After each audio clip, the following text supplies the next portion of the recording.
حفاظت قرآن۔ قرآن پاک کو جہاں دیگر خصوصیات و امتیاز حاصل ہیں وہ کسی اور کتب میں نہیں۔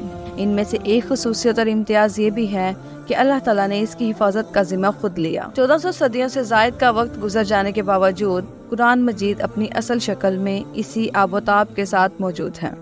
دنیا کی بڑی سے بڑی طاقتیں باوجود ہزار کوششوں کے اس میں کسی قسم کی تبدیلی کرنے میں کامیاب نہیں ہو سکی۔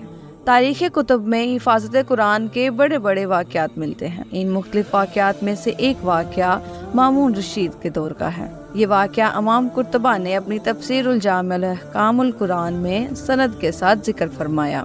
دیکھنے کے لیے تفسیر الجامع قرآن جلد 10۔ حضرت مولانا مفتی محمد شفیع نے بھی اپنی تفسیر معرف القرآن میں نقل کیا۔ اس واقعے کو حضرت مفتی صاحب تحریر فرماتے ہیں، ملاحظہ کیجیے۔ امام قرطبہ نے اس جگہ سند متصل کے ساتھ امیر المومنین مامون رشید کے دربار کا ایک واقعہ نقل کیا ہے۔ مامون رشید کی عادت تھی کہ وہ اپنے دربار میں مسائل پر بحث و مباحثے اور مذاکرے کرایا کرتے تھے، جس میں ہر اہل علم کو آنے کی اجازت۔ ایسے ہی ایک مذاکرے میں ایک یہودی آیا جو کہ بہت ہی خوبصورت شکل و لباس تمدن کیے ہوئے تھا۔ جب گفتگو کی تو وہ بھی بہت فصیح و بلیغ اور عاقلانہ گفتگو تھی۔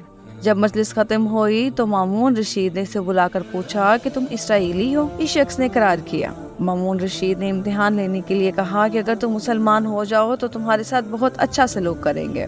اس نے جواب دیا، میں تو اپنے باپ دادا کا دین نہیں چھوڑوں گا۔ یہ کہہ کر وہ چلا گیا۔ پھر 1 سال کے بعد یہی شخص مسلمان ہو کر مجلس مذاکرہ میں فقیہ اسلامی کے موضوع پر بہترین تقریر کرنے کے لیے آیا اور عمدہ تحقیقات پیش کی۔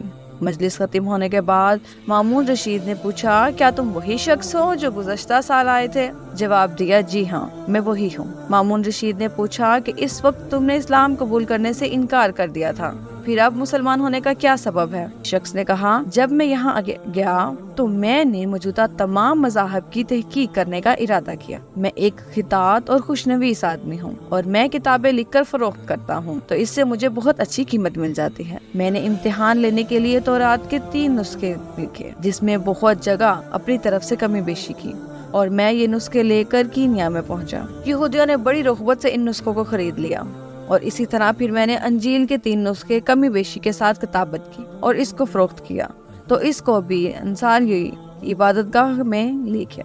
وہاں بھی عیسائیوں نے بڑی قدر و منزلت کے ساتھ مجھ سے وہ نسخے خرید لیے۔ پھر میں نے یہی کام قرآن پاک کے سے کیا۔ قرآن مجید کے ساتھ اس کے بھی 3 عمدہ نسخے کتابت کے ساتھ کمی بیشی کی، اور ان نسخوں کو لے کر جب میں فروخت کرنے کے لیے نکلا تو جس کے پاس لے گیا اس نے دیکھا کہ صحیح بھی ہے یا نہیں۔ جب کمی بیشی نظر آئی تو انہوں نے واپس کر دیا۔ اس واقعے سے میں نے یہ سبق لیا کہ قرآن مجید محفوظ ہے اور اللہ تعالیٰ ہی اس کی حفاظت فرماتے ہیں، اس لیے میں مسلمان ہو گیا۔